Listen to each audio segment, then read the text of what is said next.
In this podcast episode, we want to introduce you to our BCEN Friend Shawntay Harris. Come along as Michael Dexter and Holly Briggs talk with Shawntay about her career and the ways she's shaping the future of nursing through education and influence. Shawntay's energy and excellence are sure to leave an impression. This episode is called Establishing an Eminent Legacy. Hello, and welcome to the BCEN Friends podcast, where we hold interesting conversations about learning with a range of thought leaders, BCN certification holders, and industry professionals. But most importantly, to create value and insight for you, our professional nurses across the emergency spectrum. We hope you find our discussions interesting, informative, sometimes funny, sometimes serious, and always valuable. I'm Holly Briggs, a professional development specialist at BCN and one of your hosts for today. I'm joined by my co-host, Michael Dexter, Director of Professional Development at BCEN. Hi, Michael. Hey, Holly. Good to be with you again. It's great to have you. In this episode of BCN and Friends, we have Shawntay Harris. Shawntay is somewhat of a celebrity in the world of emergency nursing. From her clinical prowess to signature red heels, this nurse entrepreneur is blazing a path for nursing. I'm so excited to spend some time with her. Michael, could you please introduce us to our BCN friend, Shawntay? I would be happy to. And you are right. She is a celebrity in the world of emergency nursing. Shawntay is the president and CEO of Eminent Healthcare Resources Consultants, which offers education for nurses from bedside clinical training to leadership and administrative coursework. With over 23 years of nursing experience in emergency services, she's established an influence in her home state of Texas, as well as nationally through her work with the Texas Emergency Nurses Association and the ENA Foundation. Shawntay was recently highlighted in the media for her induction as a fellow in the Academy of Emergency Nursing, becoming the first Black nurse to be awarded this distinction for her service and leadership. Shawntay maintains 5 BCEN credentials and is also a doctoral student with completion of her program coming very soon. Shawntay, welcome to the BCN and Friends podcast. It's a pleasure to have you with us. Thank you, Michael and Holly. Thank you very much for having me today. Yeah, we're excited to have the celebrity with us. But, before you got there, before you were so passionate about education, before you became multi-certified, you have multiple master's degrees, before you even became a nurse, what inspired you to go into nursing? And then what was really your motivation to just continuously pursue education and get to where you are today? Well, nursing wasn't my first thought, Michael, Holly. Wasn't my first thought. My first aspiration was to become an aeronautical engineer. It wasn't until my grandmother, who raised me, became ill that I decided that nursing was where I was headed. And so I changed my professional goals and became a nurse. And so once you moved and transitioned into that role, what did you start out as? What kind of nursing did you go into initially? Emergency services with a super preceptor who is still my mentor today. Yeah, emergency service. I have one of those long year nursing residency programs at a level 1 trauma center. Nursing has always been my passion, although I've stepped out a few times later in my career to lead other types of nursing. Yeah, ED was my passion from the start. Treat them and treat them. Awesome. So you started out in the ED and you worked as a nurse. And then what led you from that point to becoming the CEO of your own company? Well, it began in my Master's of Business Administration program, which is actually my first Master's of 3, was that MBA in nursing leadership. In the early millennium, the focus was on the business aspect, and it was kind of the unwritten requirement like the MSN or DNP is today. And so it was in my program that I had a capstone project of a business. And so I thought, what would be easy to write about? And so it was an AHA training center, not knowing that I would implement my project and it would lead to where it is today. I had no idea that it would be the business that it has morphed into. And so are you happy with where it's become and where it's headed? And I'm assuming this is your full-time thing now? This is my full-time thing now, and I cannot be happier. I think most nurses, we have like an independent streak in us to begin with. So to be able to be your own boss and kind of set the pace for yourself and those that collaborate with you and work with you, and then to give kind of that ease of education, knowing kind of where you came from. I think it's just really cool to see nurses do things that are outside of nursing to take that next step and to go into business and all of the things that come with owning your own business, running your own business. Like there's so many ins and outs, so many requirements, and just there's a mountain on the other side of starting your own business, but hopefully inspire other nurses who maybe have interests that would require, hey, like nobody's doing that. You're going to have to start your own business. You're going to have to kind of blaze your own trail out there, and to have someone like you to say like, hey, so what did you do? And to hear you say like, Absolutely.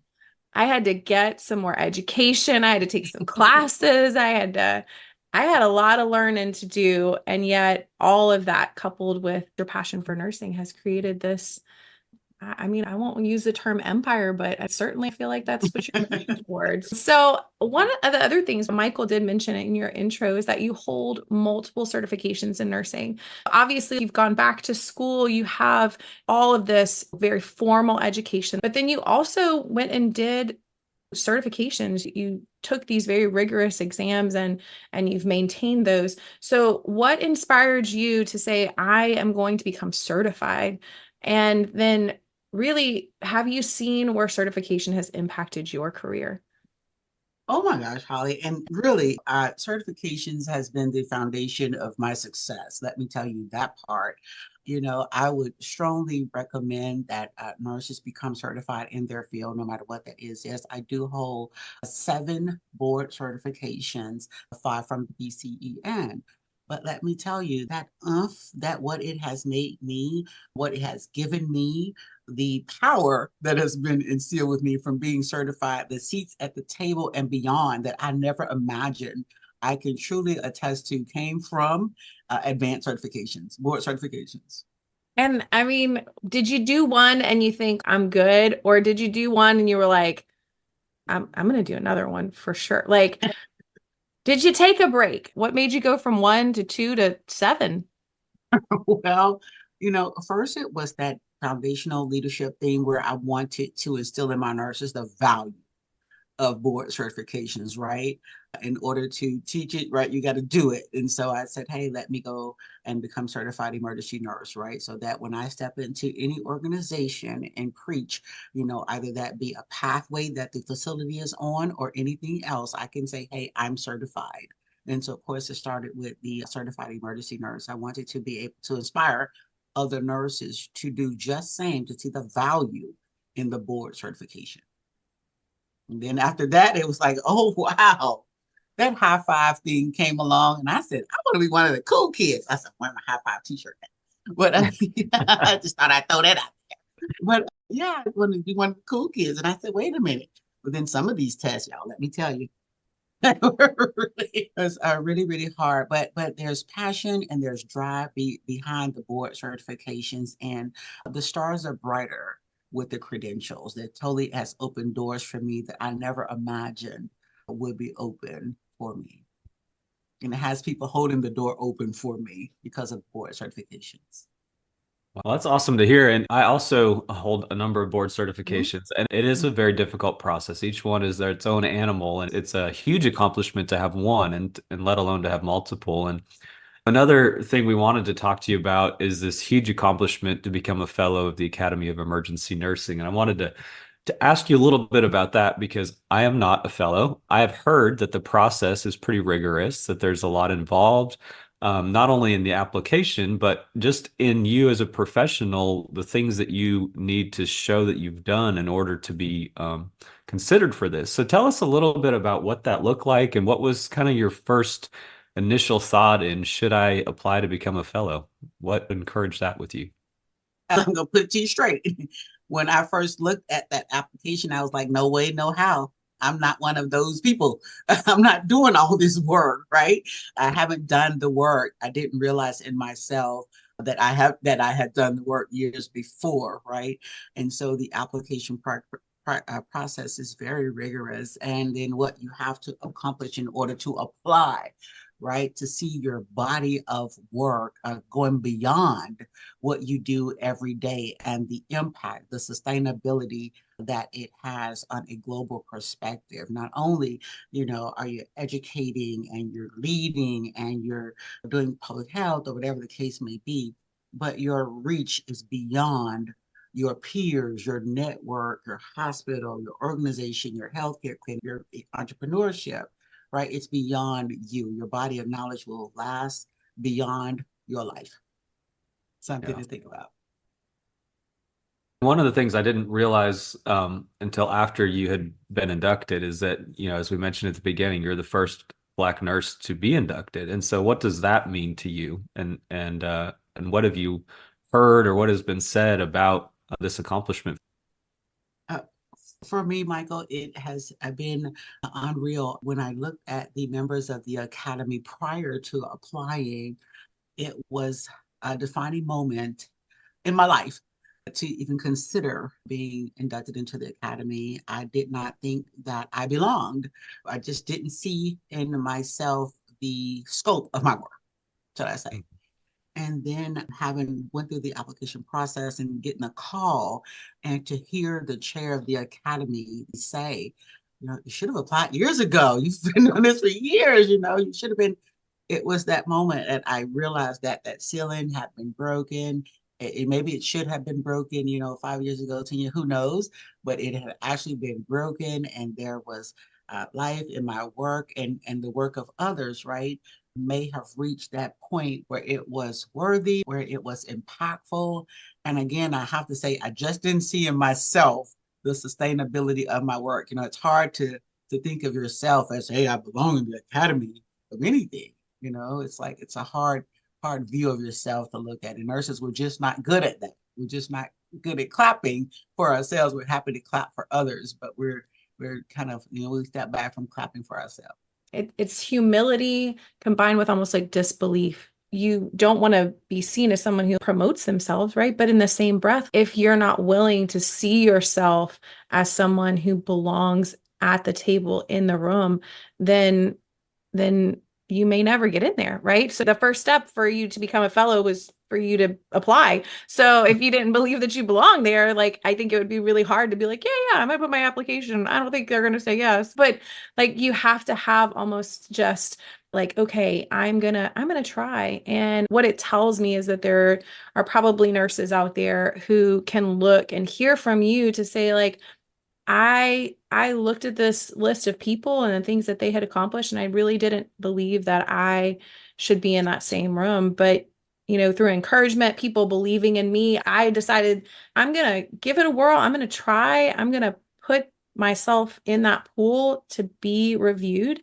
And I think that hopefully it inspires other nurses who are doing just really amazing things far outside of their hospital, far outside of their state, far reaching, very well, maybe that next person. So I just appreciate that so much. You are speaking for BCN Chicago Learn Live coming up in May, which I'm super excited to see you again in person. It was great to catch you in Dallas. We're excited to have you speak for us. And you're going to be discussing leadership transitions, which is something that if you've been in nursing for more than a minute, you recognize sometimes we just don't always do that the best. Some of it, I feel like in emergency nursing, is sometimes we're just like, we're done and we're moving on, right? But I feel like when it really comes to leadership, especially if you're a leader who cares for your people, there is something about passing the baton well, right? So without giving away your session, can you tell us why this topic of leadership transitions is so important to you, especially in the realm of healthcare? Oh, absolutely. And so with passing the baton, it truly speaks to succession planning, right? No matter where we are in our careers, either it's early or the later stages of your nursing career, it is very important that we mentor others to take over, that we prepare them, to succeed, and for success, that we prepare them for success. And part of that is planning and key concepts that they'll need to know, right? I always say, like in my world as a nurse entrepreneur, right? I still do succession planning with my instructors. It's still the plan, it's still the concept of how does this look tomorrow? Are you prepared tomorrow to do what I do today? And that is what I'm hoping to deliver at the BCEN conference in a nice, fun way, hoping to get everybody up, challenged, and inspired to go out and implement succession plans, because it doesn't matter if you're on a transport team, or if you're on a trauma team or a pediatric transport team, or you're working day and night in the ED, or anything, we all need great succession planning.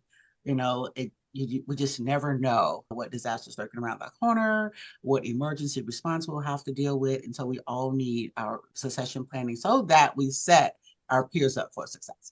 Shawntay, I wanted to just kind of piggyback onto that comment that you just made, because I think not only is it good professionally, as you mentioned, but there's been a number of times in my career, and I think you've probably seen them in yours, where unexpected things happen, whether it's a boss that has an unexpected family emergency, or somebody has to go out with surgery unexpectedly, these different things. And so I think that a lot of times when we hear succession planning, we often think of this, somebody's going to retire one day and someone will have to step in. But really, succession planning is almost like an emergency management type thing, in that we need to be ready at any time. It is, and that's what passing the baton is about. It's about speaking to, changing the frame of mind about succession planning, because you're right. Usually we think of, hey, this person, generation this or generation that, and they're ready to step out the door. Now I need to get all of that knowledge like in 2 weeks, right?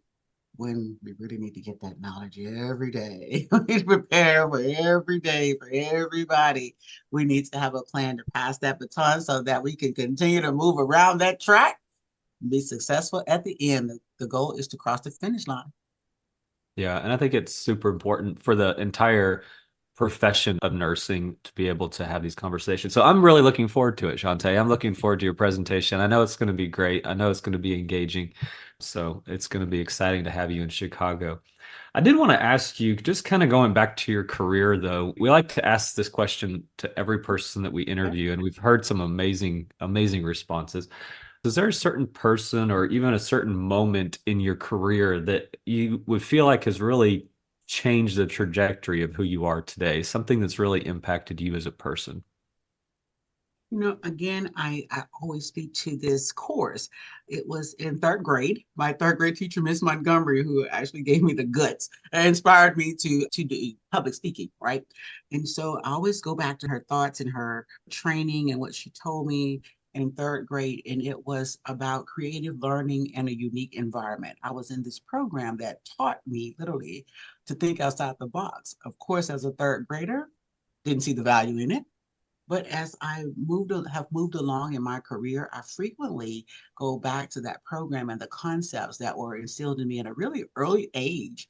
And it was that creative learning and a unique environment clue that was taught to me in third grade as a special program. Really interesting. I was like, okay, what did I learn in third grade? I was trying to remember my third grade teacher's name. I mean, I'm really impressed, Shawntay.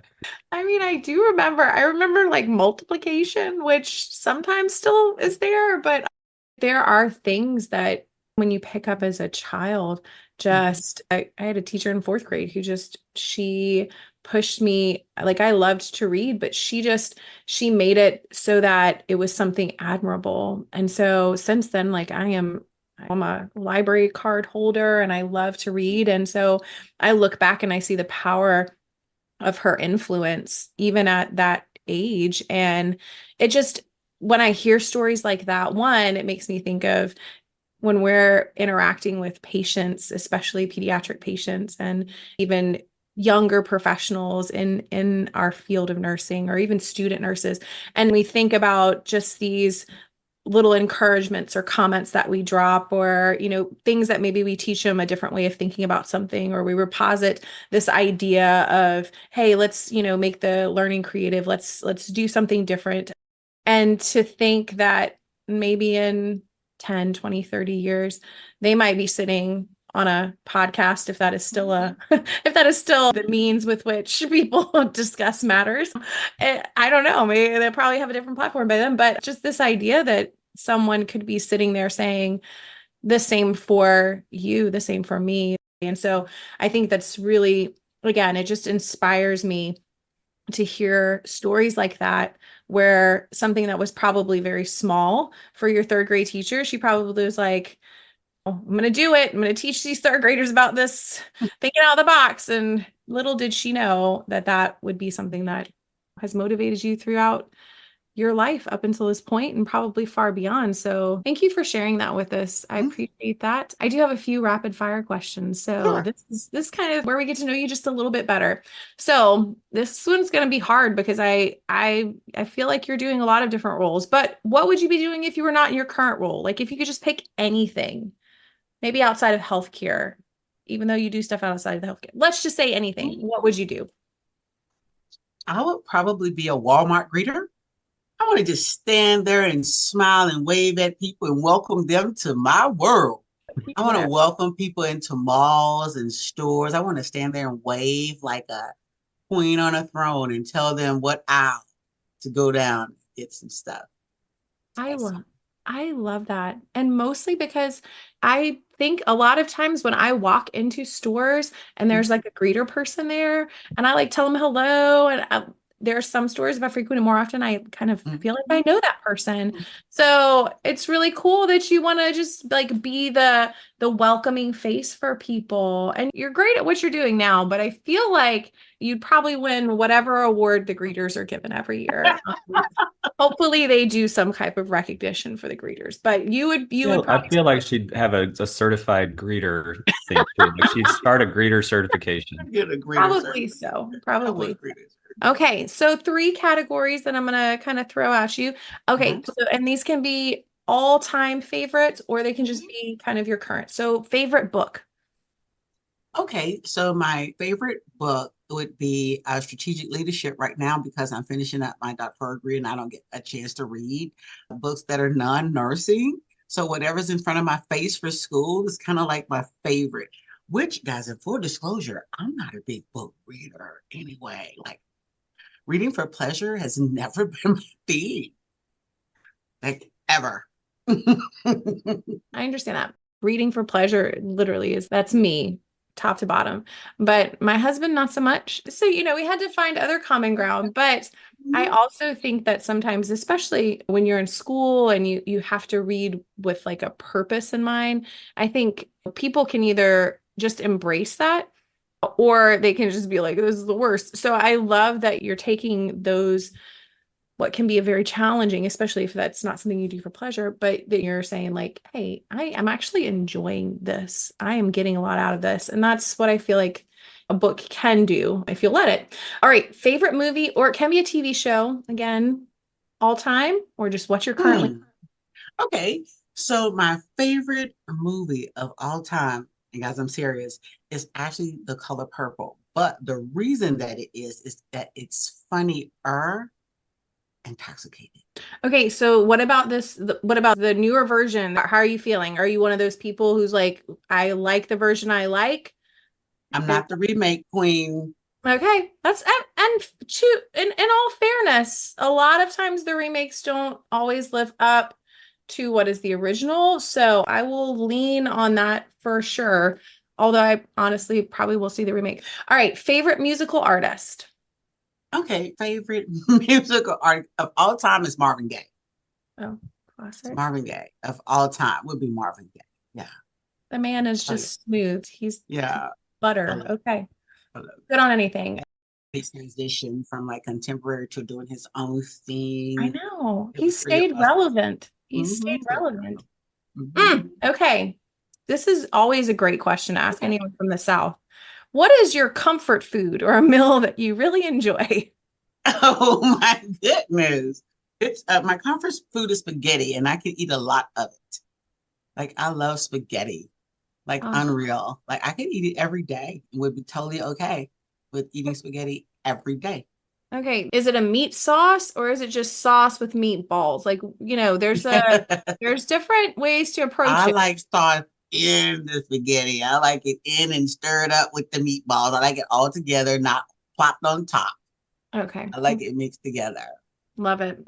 See, this is why I like to ask people about this. It just makes me hungry. Okay. Do you have any other hobbies or what is something that's self-care for you? Helps you reset from busy in the rapid pace with which you live and work and do. What is something that helps you reset? So when I reset, guys, I do a whole self-care moment. So I go and go, and you're right. I'm really good at this. I go and go and go until my body says that I'm tired. But when I'm tired, I do deep tissue massages, chiropractic adjustments, and just like let the day go. And, being an entrepreneur, I set my schedule. I can clear it or cover it to where if I need more than one day of those types of just nothing activities, then it's nothing for me. The peace and quiet is good enough. I don't have to have a lot. I just have to have that moment where there is nothing going on.